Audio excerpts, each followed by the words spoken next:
उन्हें देख रही है माल मेरा हमको से न पटेगा जी माल आए घोनी देला से जैतो न घाट हनी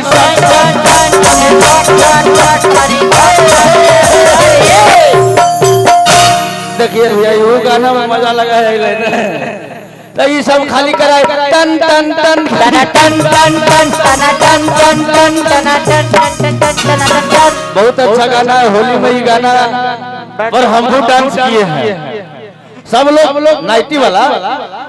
चलिए ठीक है आप लोग का प्यार से नाइटी के आज 4 साल होने वाला है और 4 साल डंका पीट रहा है भैया आई लव यू टू जी हर लेहला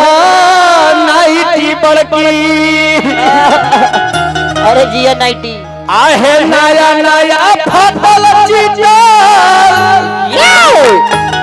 आहे लेके आइयो है आहामा भाराईटी भौजी ए भौजी ये सब भौजी लोग ये हमरा से करवा ले हाँ भैया पैसा उसा देवे तो बोला हाँ ठीक है एने नुका के ना जी 2-4 गो दी है बेसी मत दी चलिए बढ़िया आए हैं हमारे मुखिया जी सॉरी हमारे मुखिया जी है देख लीजिए देख रहे हैं ना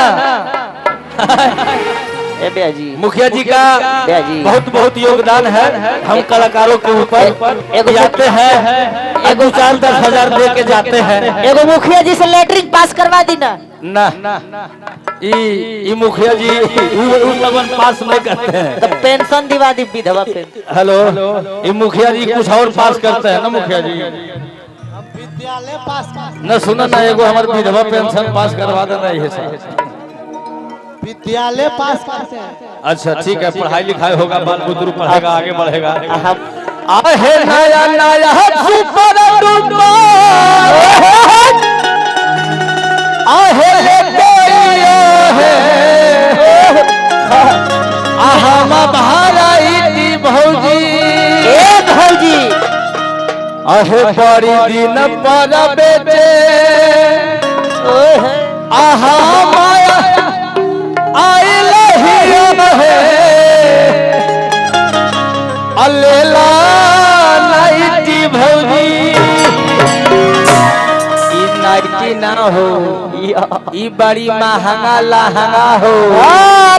रेट माने कुत्ता कुत्ता एगो कुत्ते वाला गाना गैली है ना भैया देखिए भैया हम लोग आदमी हैं तो आदमी का फीलिंग समझते हैं हाँ जी आदमी ने के फीलिंग समझ अब बेचारा कुतवन के फीलिंग ही लोग समझती है ना जी कितना बढ़िया गाना गाए हैं हम कहते मुंह से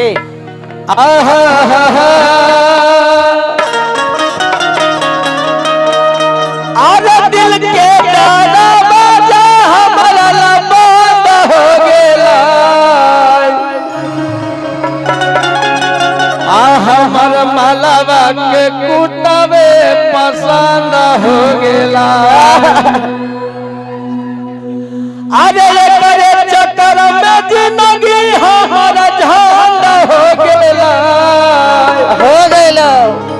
हमर मालावा के कुटवे पसंद हो गेला